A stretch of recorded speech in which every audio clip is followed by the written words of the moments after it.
Hello friends, Shani study points में एक बार और आपका स्वागत है। और आज हम आपको महत्वपूर्ण जानकारियां देने वाला हूं। परीक्षा से पहले आपको ओएमआर को कैसे भरना है, जो सबसे प्रमुख काम है ओएमआर को भरना। अगर आप बहुत अच्छे जानकार हैं, ओएमआर में थोड़ी सी त्रुटि अगर हो गई तो सारा परीक्षा आपका व्यर्थ हो जाएगा।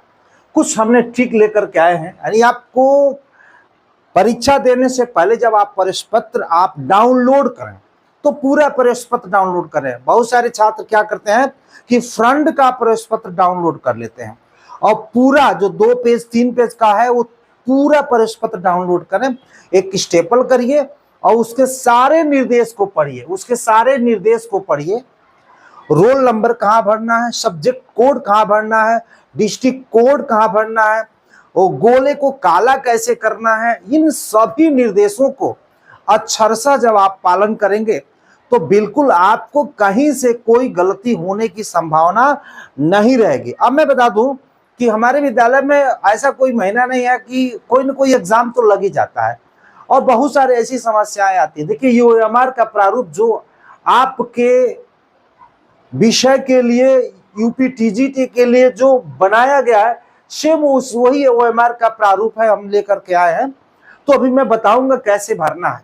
और न भरने के वजह से सही प्रश्न करने के बावजूद में बहुत सारे ऐसे छात्र हैं कि रोल नंबर गलत कर देंगे, तो विषय कोड गलत कर देंगे, तो वहां पे मतलब कई तरह की गलतियां कर देती हैं। तो मैं बताऊं कि इस पे भाई किसी तरह की कोई गलतियां ना करें, किसी तरह का व्हाइटनर का प्रयोग ना करें, किसी तरह का ब्लेड का प्रयोग न करें। अगर ऐसा करते हैं तो समझिए कि ओएमआर आपका चेक नहीं किया जाएगा। इसलिए घबराइए नहीं, सावधानी से ओएमआर को पूरे अच्छे से पढ़िए। ओवर कॉन्फिडेंस नहीं। विषय कोड लिखा है तो डिस्ट्रिक्ट कोड मत डाल दीजिए। बहुत अनुभव है इसका, बहुत सारे बच्चे आते हैं। तो देखिए, और गोले को कैसे करना है, यानी पूरे गोले को काले करना है, ऐसे नहीं करना है, ऐसे नहीं करना है, ट्रिक नहीं लगाना है, ये सब जानते हैं, मुझे बताने की जरूरत नहीं है। आप काफी अनुभवी छात्र हैं, क्योंकि आप इसमें ग्रेजुएट करके और फिर आप बीपीएड करके, बहुत सारे पोस्ट ग्रेजुएट एमपीएड होंगे, बहुत अच्छी डिग्रियां होंगी आपके पास, लेकिन फिर भी सांसत में जीव तो पड़ ही जाती है कभी कभी। आइए हम बताते हैं कि कैसे भरते हैं। देखिए, ये ओएमआर का प्रारूप है। यहां लिखा रोल नंबर अनुक्रमांक, यानी शब्दों में। जैसे मान लीजिए आपका जैसे जितना डिजिट का 1 2 3 4 1 2 3 4 5 6 7 8 9 10 डिजिट का है। जैसे मान लीजिए हम देखते हैं कि अब जो भी है आपका पहला अंक है। जैसे अगर आपको इंग्लिश में लिखना है तो 2 लिखिए, अगर हिंदी में लिखना है तो 2 लिखिए। अब प्रैक्टिस कर लीजिए, अगर इंग्लिश में लिखते हैं तो फार बेस्ट है।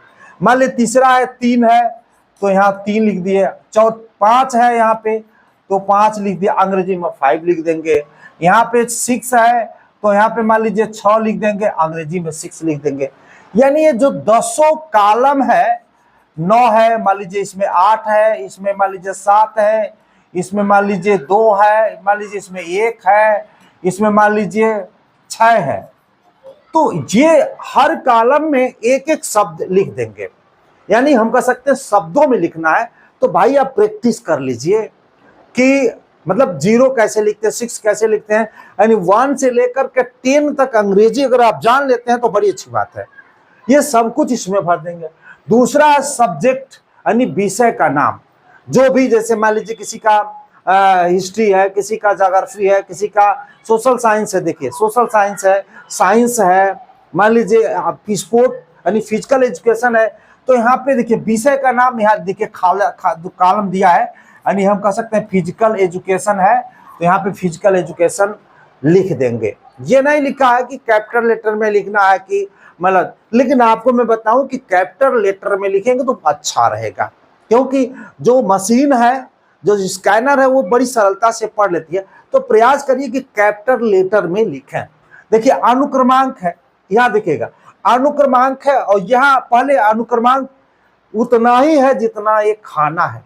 अगर आपको सस्पेंस हो रहा है तो अनुक्रमांक के जो अंकों की संख्या गणना कर लीजिए और इसकी गणना कर लीजिए। जैसे मान लीजिए किसी का रोल नंबर है, मान लीजिए 12, 54, 66, 78 और मान लीजिए 80, इतना रोल नंबर है।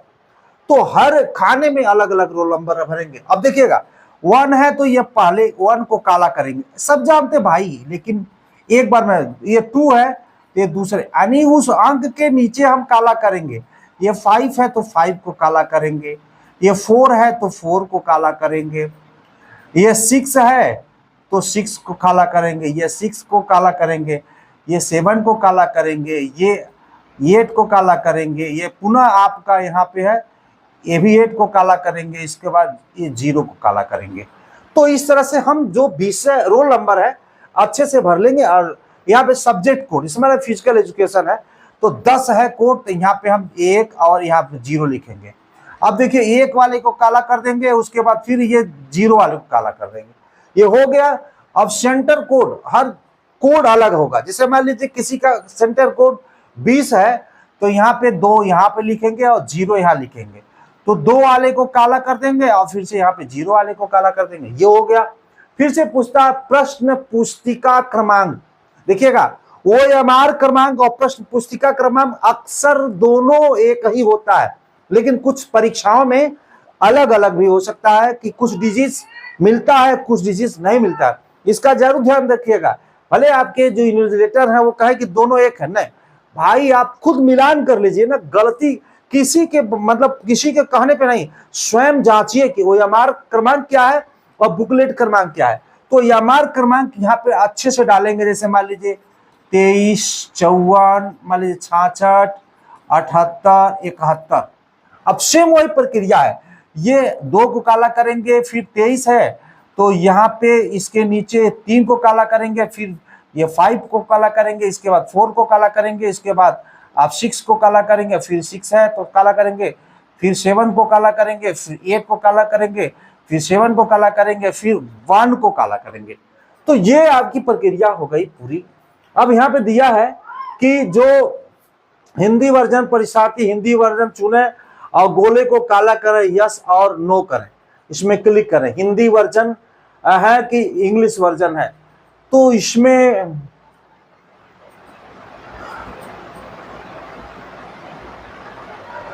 हिंदी वर्जन चुने, यदि हाँ तो गोले को काला करें, नहीं तो नहीं करें। अब इसमें उसमें दिया होगा, आप पेपर में दिया होगा, उसका क्रमांक यहाँ देखिएगा, यहाँ पे भरना है 10 जो भी है उसमें क्रमांक दिया होगा, उसको काला करेंगे। अगर यस है या 10 है या 01 है तो उसको आप काला करेंगे। पुनः इस इधर भी साइड में दिया है 1 या 0, यानी जो आपका होगा, अगर 1 है तो 1 को काला कर देंगे, 0 है तो 0 को काला।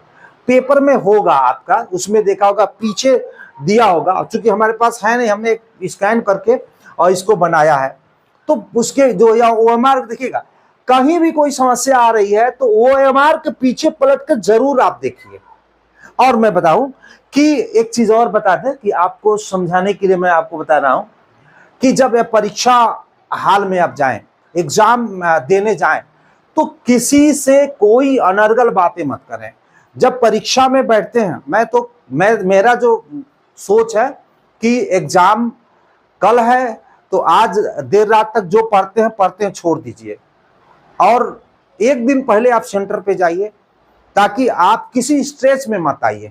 सुबह में जाना है 100 किलोमीटर से 2 घंटा में पहुंच तो जाएंगे, लेकिन दिमागी प्रेशर रहता है। एक दिन पहले जाइए ना, क्या दिक्कत है, आराम से रहिए और किसी से आलतू फालतू कोई बातें मत करिए। सेंटर पे जाकर के रिलैक्स तरीके से आप अपने कमरे में, सही कमरे में आप बैठ जाइए, सही रोल नंबर पे बैठ जाइए, और लेटर से पूछ लीजिए यही मेरा रोल नंबर है, वो बताएगा, वहां पे बैठ जाइए।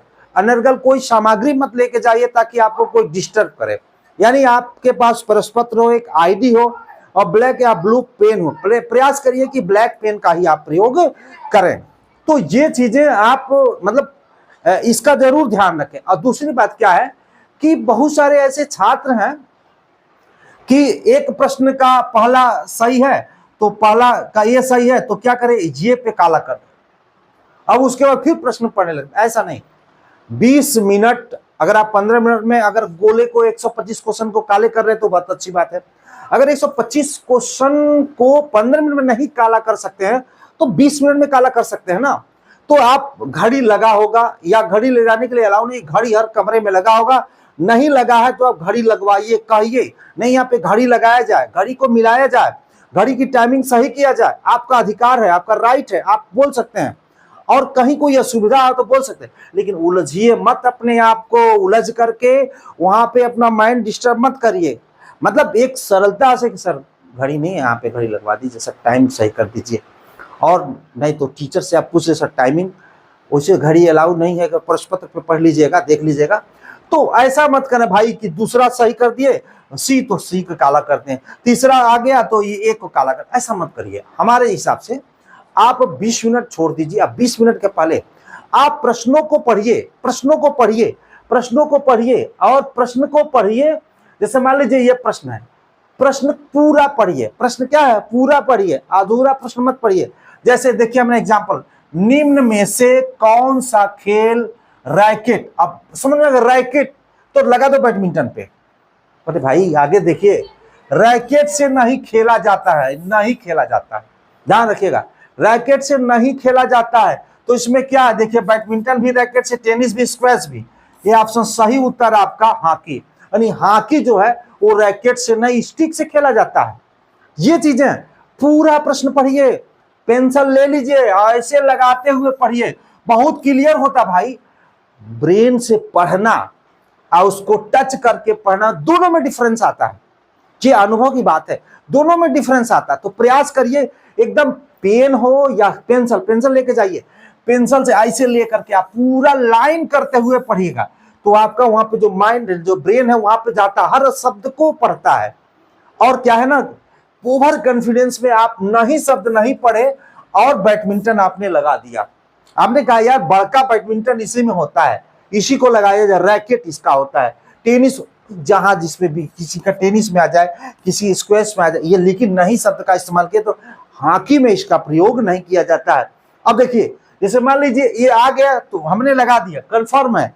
अब मैं दूसरा प्रश्न, ये दूसरा प्रश्न मुझे लगा कठिन है, तो मैं क्या करूंगा, ऐसे गोला कर दें, पेंसिल से गोला कर दीजिए। ये दूसरा प्रश्न कठिन है, इस पे समय व्यर्थ का मत गंवाइए, एक बार पढ़ लीजिए, आप नहीं समझ में आए, अरे चलो तीसरा प्रश्न पे चलते हैं। और तीसरा प्रश्न समझ में आ गया, अभी मैं बताता हूं दूसरा प्रश्न क्या है। तीसरा प्रश्न समझ में आ गया तो उस पे जो है, मान लीजिए हमने सही है तो इसको लगा दीजिए, यहाँ पे होगा, ये सही है इसको लगा दीजिए, ऐसा है। यानी पढ़ते जाइए, अगर जो समझ में नहीं आए तो उसको गोला कर दीजिए, प्रश्न पे गोला कर दीजिए, यानी हमें पुनः इसे चेक करना है। और चले जाइए 125 क्वेश्चन की तरफ, उसके बाद फिर बैक आइए कि कौन कौन कठिन थे जो समझ में आए, तब तक आपका ब्रेन सही हो जाता है। और पुनः उस प्रश्न गोले वाले को, प्रश्न को पूरा, निम्नलिखित में से क्रिकेट गेंद का मानक वजन नहीं है, देखिएगा मानक वजन दिमाग में आ गया भैया, 159.9 ग्राम राइट है। मैंने क्या किया, मानक वजन यही तक पढ़े, निम्न से क्रिकेट गेंद का वजन, और समझ में गेंद का वजन पूछ रहा है तो 155.9 ग्राम, डैश नहीं है, 163 नहीं है, 155 ग्राम लगा दिए। भाई गलत करके आ गए, गलत करके आ गए। इसलिए मैं कहता हूं कि पूरे प्रश्न में गेंद का मानक वजन नहीं है, लिखा नहीं है। ये देखिए ना, 155.9 ग्राम भी राइट सही है, इसमें कोई दिक्कत नहीं। 163 भी राइट सही है, इसमें कोई दिक्कत नहीं है। 156.5 भी राइट सही है, ये भी सही है। देखिएगा बहुत नियरेस्ट है, ये 170 ग्राम नहीं है, लिखा है हमने बताया लगभग 155.9 ग्राम से 163 ग्राम के बीच कोई भी वजन हो सकता है, चलेगा भाई। 155.9 से 163 ग्राम के बीच कोई भी वजन होगा तो चलेगा, इसीलिए हमने यहाँ पे डाला है।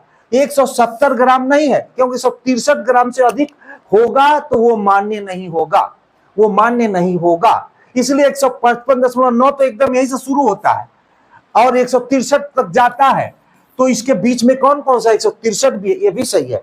156.5 है, 55 से ऊपर है, ये भी सही है। 170 नहीं है। हम कहे ना कि ये पूरा प्रश्न जब तक आप नहीं पढ़ते हैं तब तक अच्छे स्टूडेंट नहीं है, आपसे गलतियां होती रहेंगी और हर बार 2 प्रश्न से, 1 नंबर से, 2 नंबर से आपका रिजल्ट रुकता रहेगा। इसीलिए मैं कहता हूं कि पूरा प्रश्न सरसरी निगाह से पढ़िए। अगर नहीं आता है तो गोला, आगे चलते हैं, नहीं आता है तो गोला, आगे चलते हैं। ऐसा नहीं, अगर आपने तैयारी किया तो सब गोला करना पड़ेगा, गोला नहीं करना पड़ेगा। 10 प्रश्न गोला करने पड़ेंगे, बाकी आप समझ जाइए कि 120 115 क्वेश्चन के करीब पहुंच सकते हैं। ये 100 क्वेश्चन के करीब पहुंच सकते हैं, मान सकते हैं 100 क्वेश्चन। और एक 25 क्वेश्चन में भी आप 10 क्वेश्चन जब दोबारा करेंगे ना तो रियल आप फाइनल कर देंगे। इसलिए मैं कहता हूं कि बड़े ध्यान से प्रश्नों को पढ़िए और आप कहिए। आइए मैं एक प्रश्न लेके आया हूं, देखिए, निम्नलिखित प्रश्न का सही कूट क्या होगा? सही कूट, हाँ मतलब विकर्ण की बात कर रहे हैं। हॉकी मैदान का विकर्ण 100, बास्केटबॉल का 31, कबड्डी का इतना, खो खो मैदान का इतना। यहां दिया है कूट, ए बी सी सही है, ये भी नहीं सही है, ए सी डी सही है, ये भी नहीं है, बी सी डी सही नहीं से, ये है आपका ए बी सी डी सब सही है। यानी जितना विकर्ण दिया है वो सारा विकर्ण क्या है? सही है खेल का। यानी हॉकी मैदान का 106.67 मीटर, बास्केट का 31.76, कबड्डी का 14.42 और खो खो का 31.38 मीटर। ये विकर्ण है। ये उपरोक्त प्रश्न में सही कूट क्या है? 1 2 3 4 मैंने दे दिया, तो क्या है? ये चौथा, यानी चौथा आपका सही है। तो इस तरह से हमने इतना ही लेके आया है, बहुत ज्यादा प्रश्न है, लेकिन मैं परीक्षा से पहले मैंने कुछ स्ट्रैटेजी को बताने का प्रयास किया। तो बने रहिए मेरे साथ, और नेक्स्ट वीडियो मेरा फिजिकल एजुकेशन का एक वीडियो और लाने का मैं प्रयास करूंगा। और नहीं तो आप गंभीरता से जितने मैंने क्लास लिए हैं उसको अगर आप देखते हैं तो बिल्कुल आपको सफलता मिलेगी। आज के लिए इतना ही, धन्यवाद।